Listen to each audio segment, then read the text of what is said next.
सरफरोशी की तमन्ना अब हमारे दिल में है, सरफरोशी की तमन्ना अब हमारे दिल में है, देखना है जोर कितना बाजुए कातिल में है, देखना है जोर कितना बाजुए कातिल में है।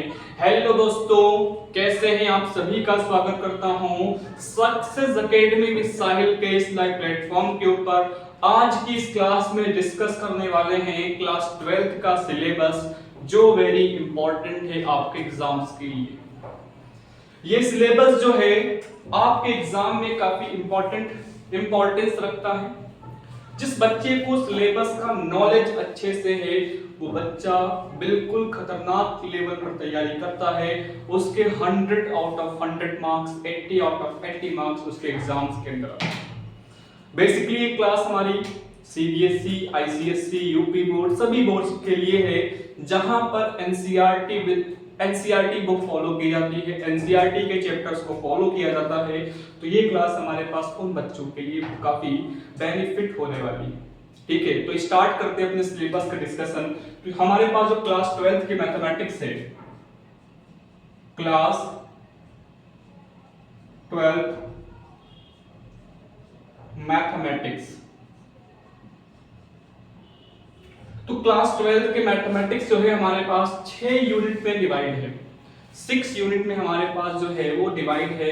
अब ये 6 यूनिट हमारे पास क्या है, उसको हम 1 बाय 1 समझने वाले हैं। ठीक है, तो हमारे पास जो क्लास 12th की मैथमेटिक्स है वो 6 यूनिट में डिवाइड है।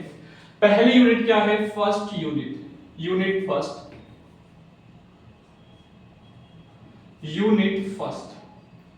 तो यूनिट फर्स्ट में हम लोग पढ़ते हैं फंक्शंस को। किसको हम लोग पढ़ते हैं?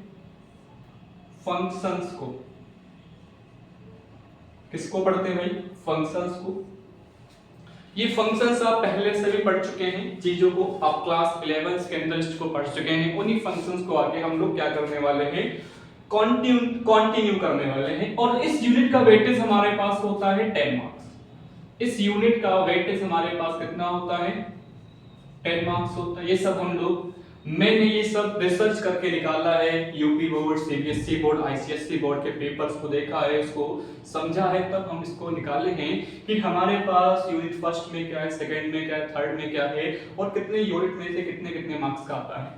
अगर मैं इसमें चैप्टर्स की बात करूं तो हमारे पास यहाँ पर केवल 2 चैप्टर्स हैं। एक का नाम है रिलेशन एंड फंक्शन, रिलेशन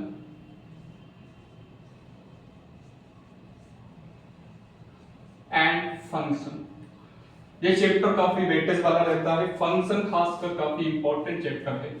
ये बच्चों को जल्दी समझ में नहीं आता। यहाँ पर रेंज, डोमेन और फंक्शन को प्रूफ करना होता तो बच्चों को समझ में नहीं आता, लेकिन मैं आपको सब कुछ सिखाऊंगा। सेकेंड चैप्टर आपका क्या है? Inverse trigonometry, inverse trigonometric function, inverse trigonometric function. ये आपके यहां पर यूनिट फर्स्ट खत्म हो जाती है। मतलब यूनिट फर्स्ट में आपके केवल 2 चैप्टर्स, रिलेशन एंड फंक्शन और इनवर्स ट्रिग्नोमेट्रिक फंक्शन, आपको 10 मार्क्स का वेटेज दिलाने वाले हैं। ठीक है, तो आप जितना अच्छे से पढ़ाई करेंगे उतनी आपको मजा आने वाला है। अब यूनिट सेकंड हमारे पास आती है, यूनिट नंबर 2। इस यूनिट में हम लोग पढ़ने वाले हैं अलजेब्रा को। अलजेब्रा अभी तक आप पढ़ते हुए आए हैं, वही चीजें यहां पर भी पढ़ते हैं, लेकिन उसको दो के फॉर्म में पढ़ते हैं। यानी हमारे पास उन्हीं चीजों को थोड़ा हाई लेवल के ऑर्डर में पढ़ते हैं। जैसे आप अलजेब्रा में पढ़ते क्या था? a+b का होल ऑफ स्क्वायर। वही तो आप अलजेब्रा में पढ़ते थे ना। लेकिन यहां पर उन चीजों को थोड़ा कंसाइज करके अच्छे लेवल में प्रेजेंट करने को देखा गया है। तो इस चैप्टर में हमारे पास आने वाला है मैट्रिक्स, और सेकंड चैप्टर आपका क्या होगा? डिटरमिनेंट। क्या होगा? Determinant.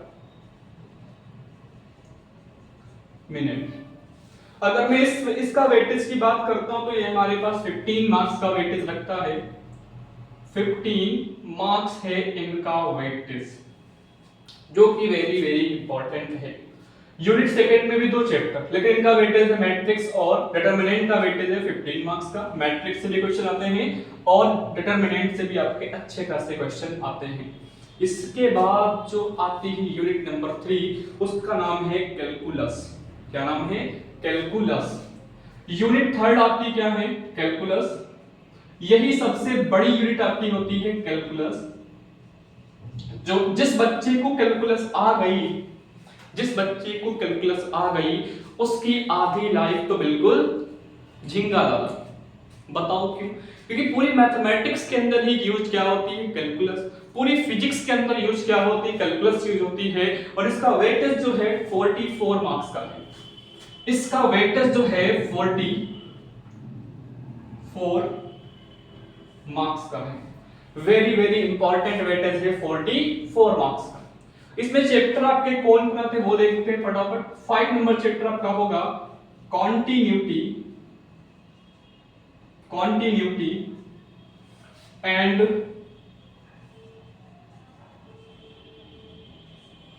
Differentiability.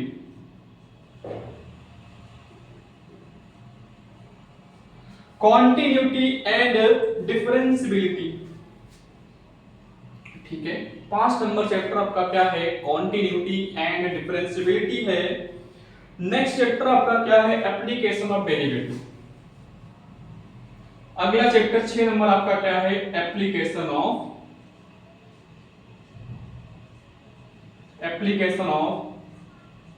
Derivative. Application of derivative ये आपका यूनिट थर्ड के अंदर है। यहां पर और चैप्टर है, उसका नाम 7 नंबर चैप्टर आपका क्या होगा?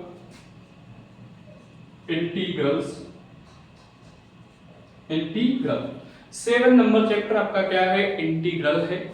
और इसके अंदर एक और चैप्टर आता है 8 नंबर चैप्टर, यहां पर है एप्लीकेशन ऑफ इंटीग्रल। अगला चैप्टर आपका क्या है इसके अंदर है? एप्लीकेशन ऑफ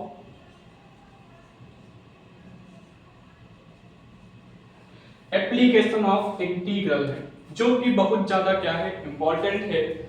इसमें एक और भी आपका है चैप्टर, जिसका नाम आपका क्या होने वाला है? 9 नंबर चैप्टर आपका होगा इसके अंदर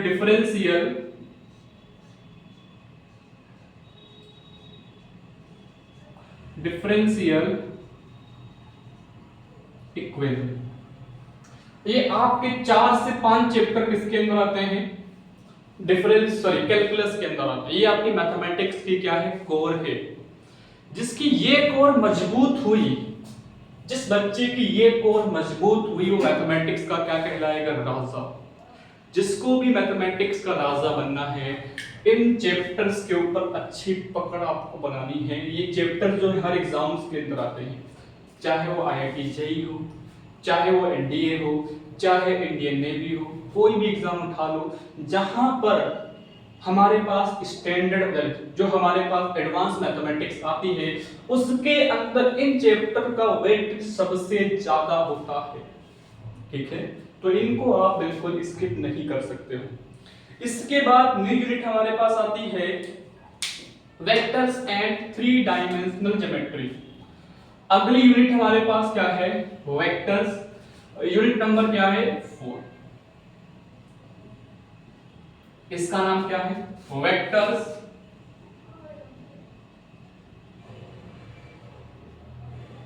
and 3D। Vectors and 3D, तो चैप्टर का नाम अच्छा, इसका वेटेज हमारे पास रहता है 18 मार्क्स का। इसका वेटेज आपका कितना है? 18 मार्क्स इसका बेसिकली वेटेज होने वाला है। कितने मार्क्स का? 18 मार्क्स। बहुत ज्यादा मार्क्स होते हैं 18 मार्क्स। केवल 2 चैप्टर के हैं। एक चैप्टर क्या है? वेक्टर। और अगला चैप्टर आपका क्या होने वाला है? सॉरी 10, और यहां पर 10 नंबर वेक्टर्स है। और 11 नंबर आपका चैप्टर क्या होने वाला है? 3D। ये आप लोग पढ़ने वाले हैं। यहीं पर आपकी यूनिट नंबर 4 क्या होती है? खत्म हो जाती है। अगला आता है आपका यूनिट नंबर 5। यूनिट 5 इसमें केवल आपको एक चैप्टर पढ़ना है, उसका नाम है linear programming, linear programming linear programming problem पढ़नी है। और इस चैप्टर का वेटेज है केवल 5 मार्क्स। इस चैप्टर का वेटेज कितना है आपका? 5 मार्क्स का। इसके बाद हमारे पास लास्ट यूनिट आती है प्रोबेबिलिटी। यूनिट नंबर हमारे पास क्या आती है? 6। यूनिट नंबर क्या आते हैं हमारे पास? 6। ये हमारे पास बेसिकली क्या है? प्रोबेबिलिटी। ये आपका वेटेज रखती है 8 मार्क्स का। इसका वेटेज आपका कितना है? 8 मार्क्स का। तो आपके एग्जाम में इतने चैप्टर्स आने वाले हैं, पूरे क्लास 12 के अंदर इतने ही चैप्टर हैं। यानी अगर आप यूनिट फर्स्ट पढ़ेंगे तो आपके 10 मार्क्स पक्के हो जाएंगे। इसमें आपको पढ़ना किसको है? Relation and function and inverse trigonometric function. Unit number second आपकी क्या है? अलजेब्रा है। यहां पढ़ते हैं मैट्रिक्स को एंड डिटरमिनेंट को पढ़ते हैं, मैट्रिक्स एंड डिटरमिनेंट पढ़ते हैं। यूनिट थर्ड आपकी क्या है? कैलकुलस है। ये आपका 44 मार्क्स का रहता है और 44 मार्क्स में आपके 5 चैप्टर हैं। फर्स्ट चैप्टर है कॉन्टिन्यूटी एंड डिफरेंशियबिलिटी। अगला है एप्लीकेशन ऑफ डेरिवेटिव्स। अगला आपका है 7 नंबर चैप्टर है इंटीग्रल्स। फिर एप्लीकेशन ऑफ इंटीग्रल्स एंड आपका आता है डिफरेंशियल इक्वेशन। इन 5 चैप्टर का आपका वेटेज है 44 मार्क्स। ठीक है, ये काफी, ये मैथमेटिक्स की क्या है? कोर है। जिसको भी मैथमेटिक्स अच्छे लेवल पे पढ़ाई करनी है, उससे मैथमेटिक्स के अंदर रिसर्च करनी है, तो मैं उससे एक ही बात बोलूंगा कि आप अपनी स्कोर को बहुत ज्यादा मजबूत करना है, चीजों को समझ के। अगला हमारे पास यूनिट नंबर 4 है वेक्टर्स एंड 3D। इसका हमारे पास मैक्सिमम मार्क कितना आता है? 18 मार्क्स का। इसमें 2 चैप्टर है वेक्टर्स एंड 3D। 3D मतलब 3 डायमेंशनल ज्योमेट्री, 3 डायमेंशनल ज्योमेट्री। अगला यूनिट नंबर 5 है लीनियर प्रोग्रामिंग प्रॉब्लम। ये आपका आता है 5 मार्क्स में।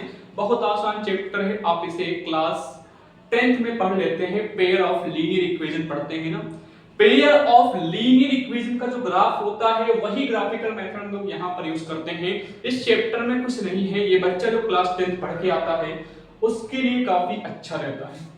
अगला है यूनिट नंबर 6 प्रोबेबिलिटी आपका 8 मार्क्स का रहता है। बिल्कुल हलवा सा क्वेश्चन आता है, आपको मजा आने वाला है। तो आपको पढ़ाई ऐसे करनी है कि आपको, हमको पता है कि चैप्टर्स हमारे पास क्या है, कितने मार्क्स में कौन चैप्टर्स आ रहा है। जितनी जल्दी आप अपने आप को इन चीजों में ढाल लेंगे, आपकी मैथमेटिक्स की कोर इतनी मजबूत हो जाएगी, कोई भी बंदा आपसे आगे नहीं निकल सकता। क्योंकि अगर आपको मैं बताता हूं, बोर्ड एग्जाम में अच्छे मार्क्स लाने हैं, अगर आपको बोर्ड एग्जाम्स के अंदर 100 आउट ऑफ 100 नंबर लाने हैं मैथमेटिक्स के अंदर, तो मैथमेटिक्स का मतलब ये नहीं है कि सवाल को रट्टा मार लिया और नंबर अच्छे आ गए। बिल्कुल नंबर आपके अच्छे नहीं आएंगे, खासकर यूपी बोर्ड में, सीबीएसई बोर्ड में और आईसीएसई बोर्ड में। बाकी जो बोर्ड्स हैं, बिहार बोर्ड वगैरह जो होते हैं, वो इनकी कंपेयरिंग्स के मुताबिक उतने अच्छे बोर्ड्स नहीं मानने जाते हैं। बिकॉज हमारे पास सीबीएसई बोर्ड जो है सेंट्रल बोर्ड है, यूपी बोर्ड में इतना बच्चा बैठता है, उसका पेपर का लेवल इस समय जो है बढ़ता जा रहा है। बच्चा अगर पेपर को देखता है वो डर जाएगा, पेपर का लेवल काफी खतरनाक होता है। और सीबीएसई पेपर तो वैसे भी अपने लेवल का ही बनाती है, बच्चा चाहे सीबीएसई का हो चाहे किसी का भी। लेकिन जो हमारा यूपी बोर्ड है वो भी क्या कर रहा है, अपने पेपर को सीबीएसई के थ्रू बना रहा है। तो आपको अगर क्वेश्चंस, अगर आप इन सभी चैप्टर्स को अच्छे पढ़ेंगे तो आप तभी नंबर अच्छे ला पाएंगे। अगर आपको 100/100 लाना है तो आपको केवल 6 महीने मैथमेटिक्स पढ़नी है, 6 महीने। और 6 महीने में आपको करना क्या है, मैथमेटिक्स में अपना कोर मजबूत करना है। सर ये कोर मजबूत कैसे होगा, जब आपको ट्रिग्नोमेट्री और अलजेब्रा अच्छे से आएगी। जिस बच्चे की ट्रिग्नोमेट्री एंड अलजेब्रा अच्छी होती है, उसका कोर मजबूत कराने की जिम्मेदारी मेरी हो जाएगी, अगर अच्छी है। लेकिन जिसकी ट्रिग्नोमेट्री अच्छी नहीं है, तो भाई मैं गारंटी नहीं ले सकता, क्योंकि उसको पहले ट्रिग्नोमेट्री सीखनी पड़ेगी। ठीक है, अगर आपको वीडियो पसंद आए तो आप वीडियो को लाइक करिए और अपने दोस्तों को सेंड करिए, जिससे उन बच्चों को भी इन इंफॉर्मेशन के बारे में पता लग पाए और वो चीजों को सीख पाए। मिलते हैं नेक्स्ट वीडियो में, तब तक के लिए धन्यवाद। आप वीडियो को लाइक करिए और नीचे कमेंट करना मत भूलिएगा।